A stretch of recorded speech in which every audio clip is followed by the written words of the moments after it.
Hello everyone, this is Amit and you all are welcome to your own study platform Smart Study with Amit. So guys, today we are going to discuss the major concept of geography, that is the earth in the solar system.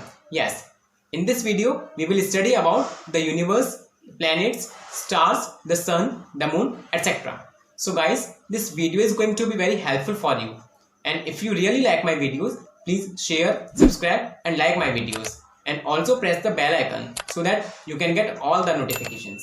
And now without wasting the time, let's start. एक बहुत ही general experience कि जब हम रात के समय में आकाश को देखते हैं तो उसमें तारे निकलते हैं। तो जब हम शुरुआत में आकाश में स्टार्स को देखते हैं तो केवल 2 या 3 तारे हमें चमकते हुए दिखते हैं, लेकिन जैसे जैसे थोड़ी देर तक हम उसको गौर से देखते रहते हैं तो बहुत सारे तारे हमारे सामने चमकना शुरू कर देते हैं और थोड़ी ही देर में सैकड़ों हजारों तारों से पूरा आकाश भर जाता है और वो इस तरह से चमकते हैं मान लो आकाश में किसी ने हीरे जड़ दिए हों।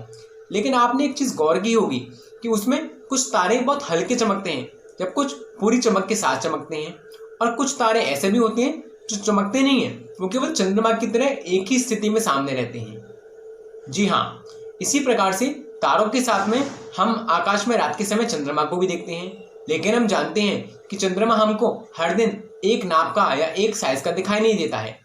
चंद्रमा हमें घटते हुए क्रम में फिर उसके बाद बढ़ते हुए क्रम में दिखाई देता है।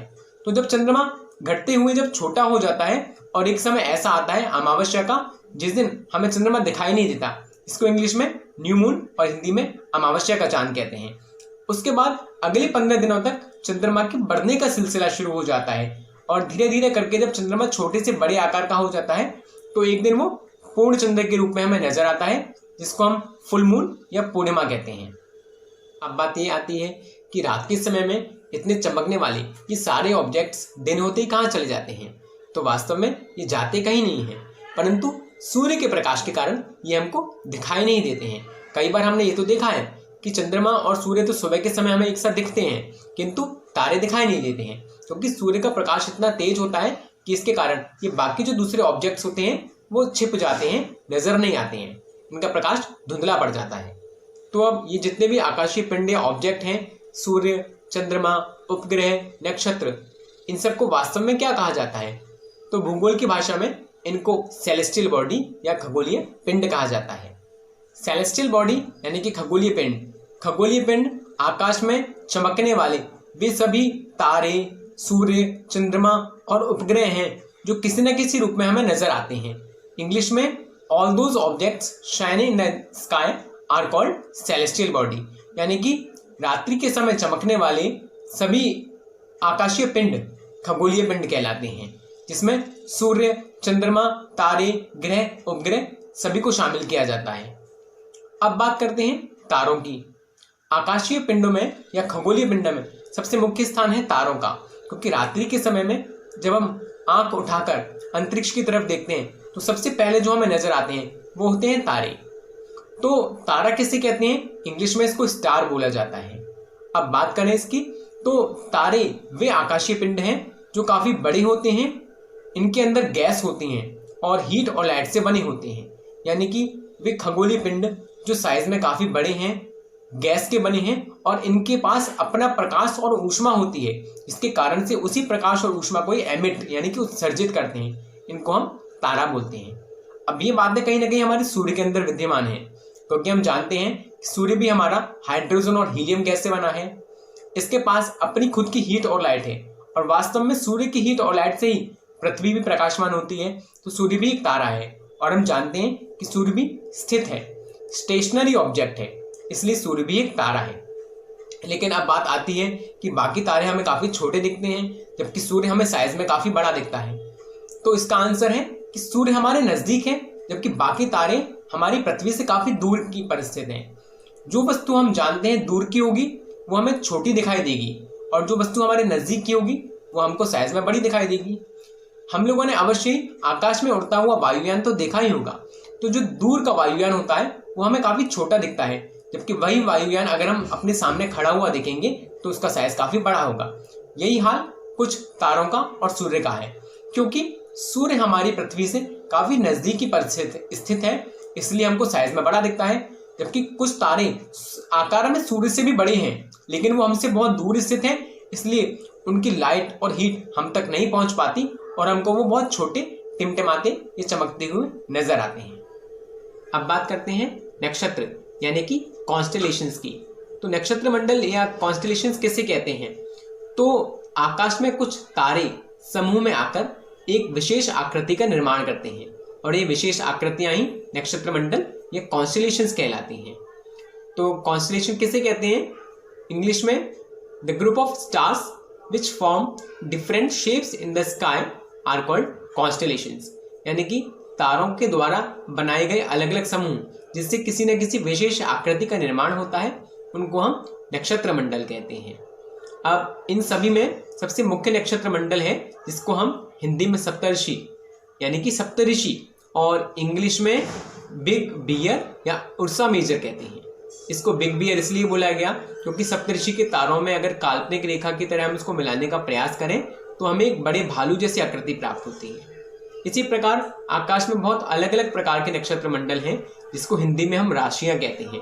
जैसे हमारी एस्ट्रोलॉजी में 12 राशियां होती हैं, वो भी कहीं ना कहीं तारों के द्वारा बनाए गए समूह से बनी गई कुछ आकृतियां हैं। जैसे धनु, मकर, कुंभ, मीन, ये क्या है? ये वास्तव में तारों के द्वारा बनाए गए समूह हैं जिससे राशियों का निर्माण होता है। इसमें सबसे मुख्य होता है बिग बियर या उर्सा मेजर जिसको सप्तऋषि बताया गया। सप्तऋषि तारों में 7 तारों का समूह होता है। इसमें तारे गणित वर्णमाला की 2 की शेप बनाते हैं, यानी कि 2 जैसे जो शेप होती है उसकी तरह तारे सेट होते हैं। अब इसमें जो लास्ट के 2 तारे होते हैं जिनको हम पॉइंटर स्टार्स जिस संकेतक तारे कहते हैं, अगर उन्हीं संकेतक तारों की सीध में बिल्कुल एक काल्पनिक रेखा मिलाकर उत्तर दिशा की ओर देखा जाए तो वहां सबसे चमकने वाला तारा जो है वो ध्रुव तारा कहलाता है। ध्रुव तारे की स्थिति कभी चेंज नहीं होती है और ध्रुव तारे को देखकर सप्तऋषि की सहायता से ऐसा करने का प्रयोग प्राचीन काल में बहुत किया जाता था। प्राचीन काल में जब रात के समय में दिशा भ्रम होता था तो लोग इसी सप्तऋषि मंडल के संकेतक तारों की हेल्प से बिल्कुल उसी सीधी लाइन में जब ध्रुव तारे को देख लेते थे तो उनको दिशा का ज्ञान हो जाता था कि ये उत्तर दिशा या नॉर्थ डायरेक्शन है। जैसा कि आप इस चित्र में भी देख पा रहे हैं कि यहाँ पर जो बच्ची है वो 2 की शेप में जो पॉइंटिंग टेल है, जो 2 तारे हैं उसकी सीध में मिला रही है, तो वहां पर उसको उत्तरी ध्रुव का जो तारा है जिसको हम पोल स्टार कहते हैं वो नजर आ रहा है। दिन के समय में तो दिशाओं का ज्ञान करना उतना कठिन नहीं होता है क्योंकि सूर्य की स्थिति को देखकर दिशाओं के बारे में अनुमान लगाया जा सकता है, किंतु रात्रि के समय में जब सूर्य या दूसरे ऑब्जेक्ट नहीं होते हैं उस समय पर ये जो ध्रुव तारा है इसी के द्वारा दिशाओं का उचित ज्ञान प्राप्त किया जाता है। अब कॉन्स्टेलेशंस के बाद बात करते हैं प्लैनेट्स की, जिसको हम हिंदी में ग्रह कहते हैं। तो वास्तव में जो अंग्रेजी का शब्द है प्लैनेट, वो ग्रीक भाषा के प्लैनेट टर्म प्लैनेटिया से बना है, प्लैनेटिया, जिसका सामान्य भाषा में अर्थ होता है घूमने वाला या वॉन्डरर, जिसको हम क्लिष्ट हिंदी में परिभ्रामक बोलते हैं। तो यानी कि ऐसे खगोलीय या आकाशीय पिंड जो घूमते रहते हैं, यानी कि वो किसी न किसी के चारों ओर चक्कर काटते हैं। इसके अलावा उनके पास खुद की हीट और लाइट यानी कि अपना खुद का ऊष्मा और प्रकाश नहीं होता है। वो किसी नज़दीकी तारे की मदद से लाइट प्राप्त करते हैं और उसी तारे के प्रकाश से प्रकाशमान होते हैं। उनको क्या कहा जाता है? उनको ग्रह कहा जाता है।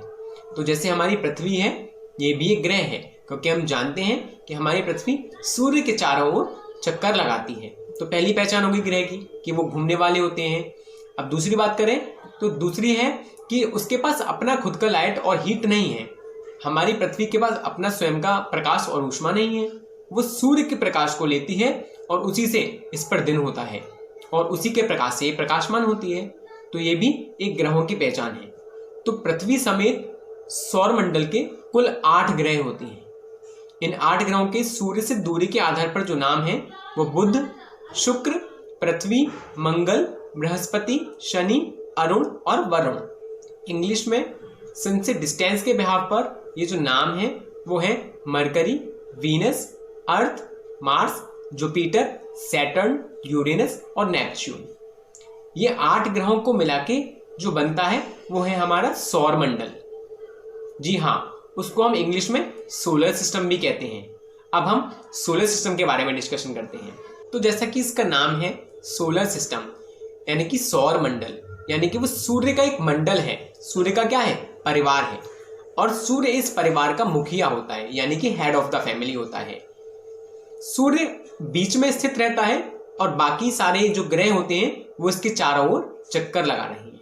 जैसा आप इस डायग्राम में देख पा रहे हैं कि यहाँ पर सूर्य बीच में है और बाकी सारे प्लैनेट्स उसके चारों ओर चक्कर लगा रहे हैं।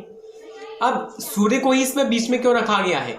वास्तव में सूर्य यहाँ हर तरीके से एक इंपॉर्टेंट रोल प्ले करता है। क्यों? क्योंकि एक सूर्य का बीच में होना इसलिए आवश्यक है क्योंकि बाकी प्लैनेट्स के पास, जिनके पास अपनी खुद की हीट और लाइट नहीं होती है, वो सन से ही लाइट लेते हैं और उससे प्रकाशमान होते हैं। दूसरी बात ये कि सूर्य के पास ग्रेविटेशनल फोर्स काफी है, बल्कि इतना है कि वो बाकी सारे ग्रहों को अपनी ओर क्या करता है, आकर्षित करता है, और इसी के कारण से वो सारे ग्रह आपस में टकराते नहीं है, बल्कि निरंतर अपनी अपनी कक्षाओं में या अपने अपने एलिप्टिकल पाथ में उसके लिए रिवॉल्यूशन करते हैं, यानी कि सूर्य के चारों ओर घूमते हैं। अब इन सौर मंडल में न केवल सूर्य और बल्कि 8 ग्रह शामिल होते हैं, बल्कि इसके अलावा बहुत सारी क्षुद्र ग्रह, बहुत सारे उल्कापिंड या दूसरी भी सेलेस्टियल बॉडीज इंक्लूड रहती हैं। 8 ग्रहों के बारे में जो वीडियो है वो मैं आपको अलग से सेकंड पार्ट में मिलेगा। इसमें मैं आपको जो सेलेस्टियल मेन बॉडीज हैं जैसे मीटियोरॉइड्स, कॉमेट्स, एस्टेरॉइड्स, सन, मून, इनके बारे में इसी वीडियो में डिस्कशन किया जाएगा। तो अब हम बात करते हैं सन की। सूर्य के बारे में बात करें तो सूर्य सौर मंडल के बीच में स्थित होता है, बिल्कुल सेंटर पर रहता है। यह काफी बड़ा है और ये काफी गर्म गैसों से जैसे हाइड्रोजन और हीलियम से बना है। सूर्य का जो फोर्स ऑफ अट्रैक्शन होता है वो इतना पावरफुल या शक्तिशाली होता है जिसके कारण सौर मंडल के सारे ग्रहों को ये अपनी ओर खींच के रखता है। इसी के कारण से पूरे के पूरे ग्रह जो होते हैं वो सौर मंडल में बंधे हुए होते हैं और वो अपनी अपनी कक्षाओं में चक्कर लगाते हैं। फिर सभी ग्रह सूर्य से ही रोशनी या ऊष्मा प्रकाश प्राप्त करते हैं, इसलिए सौर मंडल का जो सबसे बड़ा स्रोत है ऊर्जा का और ऊष्मा का वो केवल सूर्य ही है। लेकिन हम इसकी अत्यधिक ऊष्मा को और तेज को सहन नहीं कर सकते। हालांकि यह पृथ्वी का सबसे नजदीकी तारा है, फिर भी इसका जो पृथ्वी से डिस्टेंस या दूरी है वो लगभग 15 करोड़ किलोमीटर है। इसलिए 3 लाख किलोमीटर पर सेकंड की रफ्तार से जो प्रकाश सूर्य से पृथ्वी तक आता है उसमें लगभग सूर्य का प्रकाश पृथ्वी तक आने में 8 मिनट का समय लगता है। अब बात करते हैं सैटेलाइट्स यानी कि उपग्रहों की। तो उपग्रह किसे कहते हैं? जो पिंड अपने ग्रहों की परिक्रमा लगाते हैं। ध्यान से सुनिएगा, जो पिंड किसी तारे की या सूर्य की परिक्रमा न लगाते हुए अपने ग्रहों की परिक्रमा लगाते हैं उनको उपग्रह कहते हैं। जैसे कि बात करें हम अर्थ के केस में, तो जो पृथ्वी का एकमात्र उपग्रह है वो चंद्रमा है, इसको हम मून कहते हैं। चंद्रमा पृथ्वी की परिक्रमा लगभग 27 दिन में पूरी करता है और पृथ्वी का केवल एक उपग्रह है। किसी किसी ग्रहों के पास एक से ज्यादा उपग्रह हो सकते हैं। जैसे बात करें मंगल की, तो मंगल के पास 2 उपग्रह हैं जिनके नाम फोबोस और डीमोस हैं। इसी प्रकार से शनि ग्रह के पास 83 उपग्रह हैं, जबकि बृहस्पति के पास 92 उपग्रह हैं। और इस प्रकार जो बृहस्पति ग्रह है वो सबसे ज्यादा उपग्रहों वाला ग्रह है। अब बात करते हैं अपने पृथ्वी के प्राकृतिक उपग्रह की, जिसका नाम है चंद्रमा। तो चंद्रमा पृथ्वी का एकमात्र प्राकृतिक उपग्रह है। वास्तव में चंद्रमा पृथ्वी के व्यास का 1/4 भाग है, लेकिन हमको वो काफी बड़ा इसलिए नजर आता है क्योंकि ये बाकी पिंडों की अपेक्षा पृथ्वी के काफी नजदीक है। चंद्रमा से जो पृथ्वी की दूरी है वो लगभग 3,84,400 किलोमीटर है, इसलिए हमको ये एक ठीक ठाक पोजीशन में बड़ा दिखाई देता है। इसके साथ ही हम पृथ्वी से चंद्रमा का केवल एक ही भाग देखते हैं, जिसका कारण ये है कि चंद्रमा पृथ्वी के चारों ओर चक्कर लगाने में लगभग 27 दिन का समय लेता है और उतना ही समय चंद्रमा अपनी कक्षा में घूमने पर यानी कि अपने अक्ष में घूमने पर लेता है। इसलिए पृथ्वी से चंद्रमा का हमेशा एक ही भाग दिखाई देता है। चंद्रमा की परिस्थितियां जीने के लिए उपयुक्त नहीं है, वहां पर जीवन का लगभग अभाव पाया जाता है। चंद्रमा की सतह पर पर्वत, मैदान और गड्ढे पाए जाते हैं, जो कि चंद्रमा की सतह पर परछाई बनाते हैं या छाया बनाते हैं। पूर्णिमा के चांद में इनकी छाया को स्पष्ट देखा भी जा सकता है। अब बात करते हैं क्षुद्र ग्रह यानी कि एस्टेरॉइड्स की। तो जैसा अभी आपको सौरमंडल के केस में बताया गया कि सूर्य की परिक्रमा लगाने में केवल 8 ग्रह ही नहीं, इसके अलावा बहुत सारे खगोलीय पिंड भी होते हैं। तो उन्हीं में एक प्लेस एस्टेरॉइड्स यानी कि क्षुद्र ग्रहों का भी है। ये क्षुद्र ग्रह भी सूर्य के चारों ओर चक्कर लगाते हैं, लेकिन ये मार्स और जुपिटर यानी कि मंगल और पृथ्वी की जो कक्षा है उसके बीच में घूमते हुए नजर आते हैं। वास्तव में ये कोई ग्रह नहीं है, बल्कि वैज्ञानिकों का मानना है कि बहुत वर्ष पहले किसी ग्रह में कोई विस्फोट हुआ था, जिसके कारण से उस ग्रह के टुकड़े हो गए और अभी भी ये मंगल और जुपिटर यानी कि मार्स और जुपिटर की बेल्ट के बीच में उसी प्रकार से चक्कर लगा रहे हैं, और इन्हीं को हम एस्टेरॉइड्स यानी कि क्षुद्र ग्रह कहते हैं। अब बात करते हैं मीटियोरॉइड्स की यानी कि उल्का की। तो आपने अवश्य ही कभी कभार आकाश से एक गिरते हुए गोले को जलते हुए पृथ्वी के पास आते हुए देखा होगा। तो ये जो गिरता हुआ आग का गोला है जो रोशनी के साथ पृथ्वी की तरफ बढ़ रहा है, इसको उल्का कहते हैं। और जब ये पृथ्वी के समीप आ जाता है तो इसको उल्का पिंड कहते हैं। ये जब अर्थ के एटमॉस्फेयर में प्रवेश करते हैं तो वहाँ डस्ट पार्टिकल यानी कि धूल के कणों से टकराकर इनमें आग उत्पन्न हो जाती है, और कई बार ये उल्का पिंड अधजले यानी कि पूरे नहीं जल पाते हैं, और जब पृथ्वी पर आकर गिरते हैं तो पृथ्वी की सतह पर काफी बड़ा गड्ढा बन जाता है। बात करते हैं गैलेक्सी की यानी कि आकाशगंगा की। तो रात के समय में आसमान में एक छोर से दूसरे छोर तक आने वाली सफेद तारों की प्रकाशमान पट्टी आकाशगंगा कहलाती है।